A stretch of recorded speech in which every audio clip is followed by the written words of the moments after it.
So my program is Club D1. The vision of my program, guys, is I'm developing an army of D1 capable leaders. We all have aspirations to go further in life in the sport or whatever we're doing. And for us, from the high school level on, kind of those aspirations are to play at a Division I level. Now, we're not all going to make that. It's 7% of kids make it to a D1 level. But I want you guys to have the D1 leadership mindset, and that's what we're focusing on with the program. We got 3 pillars to this program: belief, love, and resiliency. Belief, love, and resiliency. What's up, Alex in Boston? Ethan, what's up, guys? So we got 3 pillars: belief, love, and resiliency, that we work towards to establish our leadership skills and persona. Belief in ourselves, belief in our teammates, belief in others, okay? Belief in our coaches, the love that we need for ourselves. We come with strengths and weaknesses. All of us have strengths, all of us have weaknesses, and that's our total package. It's who we are, and we have to embrace both sides of it in order to grow and become the leaders that we want to be. And with anything in life that's worth doing, there are challenges, and to overcome those challenges, we've got to have leadership at the front and at the back to help us get over, around, through, and under. And so those are our 3 pillars that we teach from. For me, I want to introduce myself. My name's Coach Brandon. I started Club D1, but before that, I've been putting together a lot of experiences in my life. So this upper left-hand corner, I put together a group of high school and middle school kids, and we did a 24-hour quest, climbing up mountains, dragging tires. We rafted in the middle of the night down the Provo River. It was just really cool to offer a lot of challenges in front of the kids and let them to figure it out and pursue those challenges. So I put together little events like that. I played college football. That next photo over, I played college football. I started off at the Air Force Academy. I transferred to BYU. I was a walk-on transfer at BYU. I earned a scholarship, so I know what it takes to fight for that spot on the field. And I ended up starting for 3 years in college and was a free agent draft pick by the end of the Atlanta Falcons. Took a lot of time, a lot of work, a lot of energy. And if you're pursuing something, you got to put the time in, and I put the time in. And so I kind of understand what it takes to get to that level. The next picture over, I'm a fire captain with Salt Lake City Fire. I help lead our entire health and wellness department for division for the department, doing stuff in stations, in the community, and it's really been a valuable position for me. And then down below, I got 3 kids. You see Bo right here, but I got 3 kids. I got a 12-year-old daughter that's sitting next to me. She plays lacrosse. It's been really fun to see her grow up in lacrosse. That middle picture, I spent 50 hours with the Navy SEALs, no sleep. They just said push-ups and sit-ups and run and carry this and do that for 50 straight hours. I learned a lot. If you want to learn a lot about yourself, stay up for 50 hours and just go, go, go, go. But there comes a point where you need somebody to draw that out of you because you can't do it for yourself. And so that's what that program did for me. And then I've done some corporate team building stuff. And so, but when I was back in your guys' age, there were a lot of things that I had to figure out. And pressure got to me. Pressure got to me at times. And I would get really nervous before games and before having to present to people and talk to people. If you had to call on me in class, oh man, my heart rate went through the roof. Who likes to get called on in class? Not a lot of people like to get called on in class, huh? Yeah, they put you on the spot, and it's scary, and it's scary. And so I've taken all of my experiences of growing up just like you guys. I'm no different than you guys. The only difference is I'm like 20 years ahead. I'm only 20 years ahead. So I have a lot of experiences that I've put all and I package into our Club D1 program. And I'm just trying to give back and help you guys along your route as you try to accomplish your dreams and your goals and whatever you are trying to do. So what I would like to do is we do some introductions, but because we have a big group right here, this week's group, I would just like the high school kids to introduce themselves. So if you're 9th through 12th grade, will you raise your hand? 9th through 12th. Tanner, Bentley, Boston, Alex, and crew. Okay, so you guys, so I just told you I would get nervous getting put on the spot. How many of you guys' pulse went up just a little bit because I'm going to call on you in a second? Yeah, it's a little bit nerve-wracking. You got to talk in front of people. You don't know a lot of people, but this is kind of part of it. So all I would like you to do, and I'll call on you, state your name, kind of what sport, what you're into, and then one thing that you love about yourself. So we're working on self-confidence this month in June. Part of self-confidence is being able to talk positively about ourselves. So who you are, what you like to do sports-wise, what you're doing, what you're preparing for, and then one thing you love about yourself. Cool? Okay, I'm going to start with Tanner. Tanner's the OG in Club D1, goes back to Train Invictus. So Tanner's going to unmute himself and give us a quick little intro. So my name is Tanner. I'm a freshman. I recently just dropped football and I'm starting up water polo next season, and I'm a swimmer. And one thing I really like about myself is my drive to do things to make myself better and improve myself and others. I love it. Tanner is an amazing leader. He's grown up so much just in the couple years that we've been together, and it's been really rewarding to have Tanner and help guide us. So thank you, Tanner. Let's go Bentley and then crew. Bentley and then crew. I'm Bentley. I'm a freshman. I play football for Brighton High School, and one thing I love about myself is my work ethic. Heck yeah, that's going to take you a lot of places, Bentley. You keep that up. I love that. Crew. I'm Crew. I'm going to be a freshman next year. I play basketball, football, and lacrosse at Park City. And one thing I love about myself is my leadership on the field. Awesome, man. I love that. You're a big dude. People are going to look up to you literally and figuratively. Awesome. Boston and then Alex.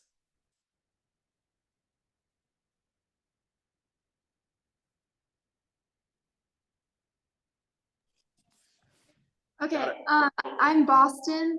I do track and cross country. I'm going to be a senior. And one thing that I like about myself is that I'm really tough. You are. I'm Alex. I'm a freshman. Does not look like a freshman compared to the other kids that just spoke, but I like to do cross country and track too. And one thing that I like about myself is I'm more competitive than pretty much anyone. So yeah. Heck yeah, I love it. Thank you guys. And then I think we got Brooks. Brooks, you're gonna be a freshman in high school, yeah? Yeah, Brooks I am. Brooks is joining us from Hawaii right now. He's over in Hawaii. Brooks, give us a little intro on yourself and then what you love about yourself. All right, I'm Brooks. I play football at Lone Peak, and what I love about myself is after I finish a play, and if I don't make the first down or a touchdown, then I just feel really bad, and I go out and I do it again harder. Awesome. You get back up. You do it again. Heck yeah. I love it. How many of you had a hard time thinking about something that you love about yourself and then expressing it? It's kind of tough. It's kind of tough. Absolutely. We don't think like that a lot of times, but we're going to try to draw that out of you guys over the next few weeks. So I'm going to share my screen again.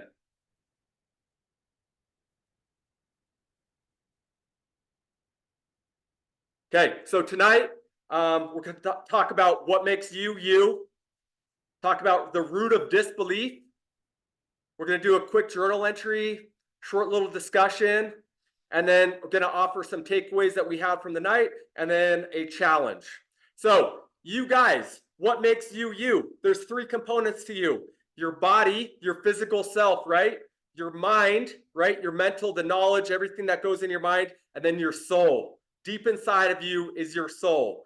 And the key to life is if you can get all three of those focused in the same direction at the same time in pursuit, then you are happy and you are content and you are full of joy. The problem is it's not that easy. Life is difficult. And so every which day something may be going pulling you in a different direction. And so we're going to break down two of those things. Your physical self, you know, we got to take care of it. And it will talk to you a little bit, but there's two big parts to yourself: your soul and your mind, which people represent as your ego. How many of you guys have heard of that term ego before? Your ego. Yeah, your ego. Your ego and your mind is kind of your worldly self. Your ego is helps you navigate the world. Everything that the world is doing, your mind is absorbing that and learning how to react and act in the world so that you can be a good contributive part of the world. Your soul is the deepest part of yourself. That's your true self. Your soul wants to manifest itself while it's here, okay? When you're in pursuit of what your soul wants, you are on the path that you should be on, okay? Your soul is quiet, okay? It's really hard to listen to your soul at times. And your mind, how many of you guys' mind is always talking to you? Yeah, it's always talking. Your mind is always talking to you. That's your ego. It has a loud voice that needs attention. Your mind needs attention and your ego needs attention. And the volume of your mind overshadows the quietness of your soul. But your soul is brave and your ego is fearful. Your ego doesn't want to be seen as not capable, and so it will prevent you from doing things out of fear. And that's but your soul is brave. For instance, my ego told me, hey, Brandon, don't do this presentation tonight. You have a lot of young kids getting on here tonight, right? You're going to put yourself out there. You're going to talk in front of them. What if you mess up? What are they going to think of you? You know, who are you? This is your ego. And I think you guys can probably relate to this if you have to give a talk in church or at school. But underneath that, your soul is talking to you. And you know what my soul said?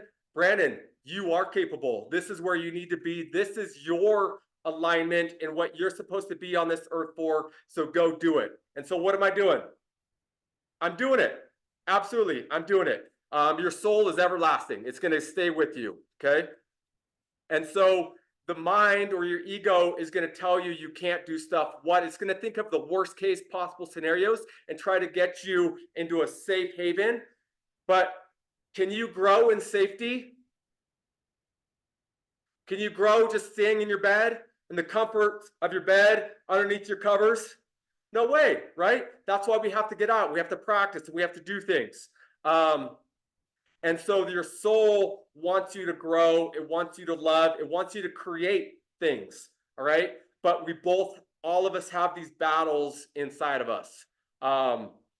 And disbelief and self-doubt, I want you guys to know, if you guys take anything away from this,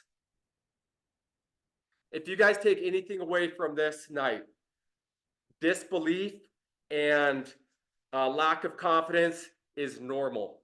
That is a human motion. That is human nature, to just be unsure and to not be totally certain.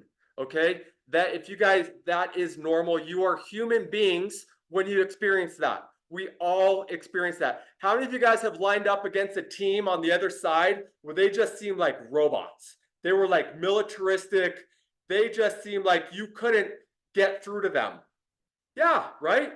Totally. But guess what? That's the perception on the outside. On the inside, they're feeling the same thing because we're all human beings. We're all human beings. And that's just part of life. We have to go through this, okay? So if you're going to get anything away, you're going to take that away. We're all filled with it. And so what we do is we practice. Practice doesn't make perfect. Perfection does not exist on this planet, okay? Practice just makes us better. We get out, we push ourselves. And so the first piece to this whole thing is you just have to recognize when your ego is talking to you on the right side and your soul is being overridden by that ego. You just have to recognize the voices that are being spoken to you. And it's growing pains, okay? We all have to work through this process.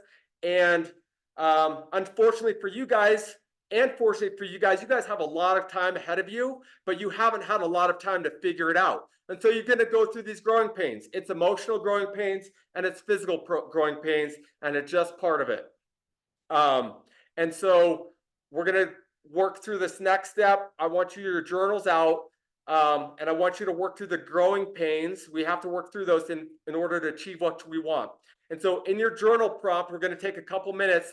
I want you to think about the ego part of yourself and think back to a time when you were scared, fearful, anxious of an outcome. And what were the words that your mind or your ego self was telling you? What were those words you were telling you? And what were your worst thoughts? Like, what was the worst thing that was going to happen?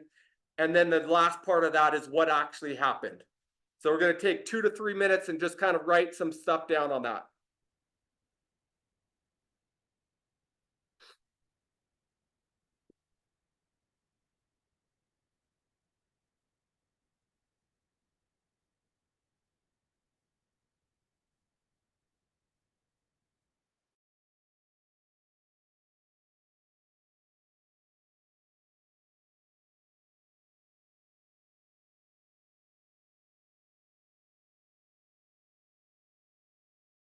I don't want to see.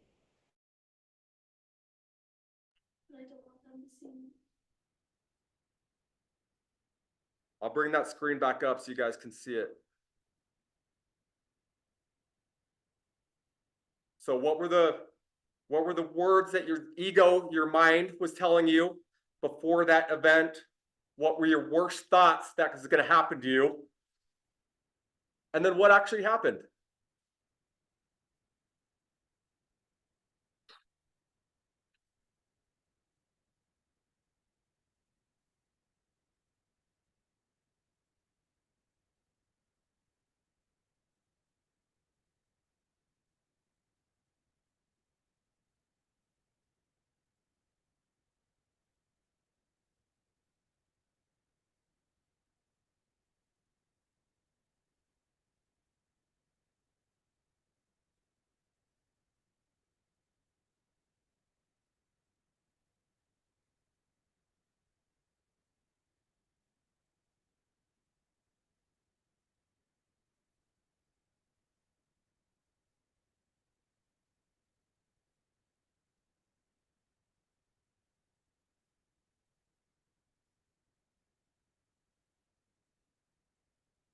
How are we looking? Most everybody done? I'm going to go back to my high school leaders in just a second. We're going to discuss this just briefly with you guys. Those you guys can have the option to share. Let me bring this back up.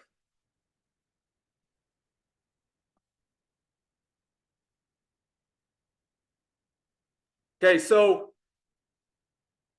when we have all these things inside of us and we're full of disbelief and uncertainty, what we just did in this exercise of journaling is a way to get this stuff out of your body and onto the paper and kind of release that. And it helps what we're talking about, helps that accelerate the growth for you to get closer to belief and self-confidence.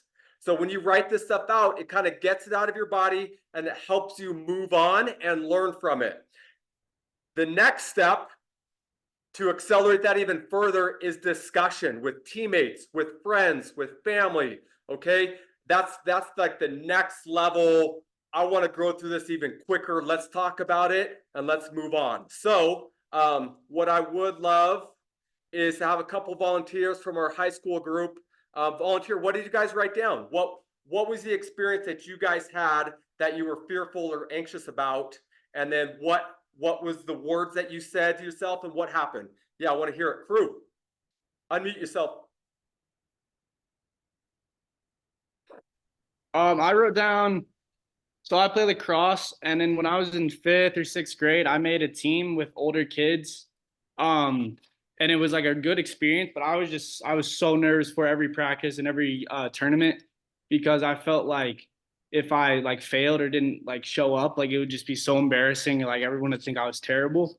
And so that kind of caused me to play like not my best sort of because I was so worried about not messing up that I didn't like try anything. Like it was like sort of like robotic. So that's one thing I kind of regret and like struggled with. Yeah, and so how did you move through that, crew? From the beginning of the season, from your biggest fears to the end, where were you at before and after? At the first couple tournaments, I don't know. I didn't want to even like get in very much because I was just nervous. Yep. But towards the end, I started to like, I don't know, play like how I wanted to play, not care what other people thought, just like going hard, I guess. And it Right. was so much more relieving. So what would your ninth grade self tell your fifth grade self? Just be confident in who you are. Like, no matter what other like people say, like you got it, sort of. Yeah, I love it, man. That's it. Who else from my high school group got something to share from your journal? I have something. Yeah, Boston. So for track, I'm a distance track person. So I ran the 2 mile at an invitational back in May. And I was really nervous because generally I'm more like 800 miles. So the distance was a little bit daunting and a lot of people were expecting me to win. And I just was like really stressed on the start line, just not thinking straight, like, oh, this is gonna be super hard, I'm gonna drop off the main group. But yeah, that's kind of what happened. But then the next races I was able to kind of recover and focus on like staying with the main group, and so it was good. So your fears at the start line, do you feel like was that your soul self talking to you, or kind of your ego self talking to you? And how did you kind of work through that? Definitely ego. Yeah. I think a lot of it is positive self-talk. Staying away from the I can't do this to I can do this. Yeah. And did you feel like that talk at the start line kind of took you away from the race a little bit? Walking up to the start line?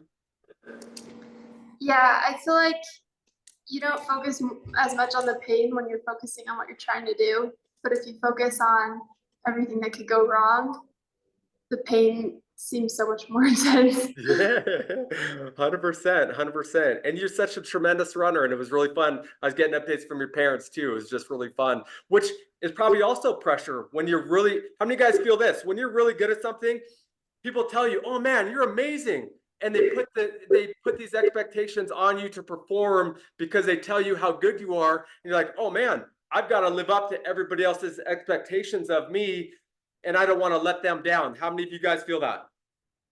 Yeah, yes, we all do. And yet everybody has the best intentions, and yet we absorb that. As I remember in high school, man, everybody would tell me, man, you're amazing, you're fast, you do this, you do that. And so every game I felt this more stacked pressure before the game because I had to live up to those expectations. And so we really need to learn how to quiet that pressure and that voice in our head, and in tuning in with who we really are versus the expectations of everybody else. And it's tough, and it takes practice because it is challenging. So we're gonna move through. We're almost done. And so our takeaways, guys, today, it's normal. It's human nature. Your ego is loud and your soul is quiet. So we've got to do a few things, some ways to listen to our soul. We can journal like we did. We can discuss like we did and help get those things out. Some music can kind of tune you in. Breathing, some proper breath work can help it. All of these things will help you listen. And these are the things that we're going to work on over the next few weeks. So I wanted to just kind of educate you at this level, bring some awareness to the two voices in your head. And we're going to build off of this throughout the course of the month as we go. And so what I want you guys to do this week's challenge is just recognize when your ego is talking to you, when you're a little bit nervous about doing something, when you're a little bit scared of something, when you maybe don't want to do something just based off of how maybe people will perceive you and how it's affecting you. I know it's a little bit, this will be a good challenge. So if there's a time this week, just try to chronicle that a little bit. and then we'll talk about it next week when we get on. And lastly, you got this. I believe in each of you, because inside of each of you is the human spirit and the human condition. And look around you at what humans have been able to produce and do and overcome through the eons that we've been on this earth, okay? And everybody has a body, everybody has a mind, and everybody has a soul. And when you have all three of those things working in the same direction, what manifests is what we have in this earth. And you guys have it inside of you. Each of you has it inside of you. So listen to your soul. Try to quiet that voice in your head. It's not easy. It takes practice. It takes time. Each of you can do it. We're going to work on this together, okay? And at the end of the day, believe in yourself. I believe in you. I'm your biggest advocate. I believe in you guys because I know who you are. You guys go get after it. I really appreciate you guys getting on today. It's super fun. And next week, we'll introduce the next wave of the group, okay? And you guys go have a great rest of your night, all right? Thank you. Bye, guys. Thanks, Brandon. Thank you, Brandon. Welcome. Yeah. Bye, guys. Thank you. Thanks, Brandon. Thank See you you. guys. I don't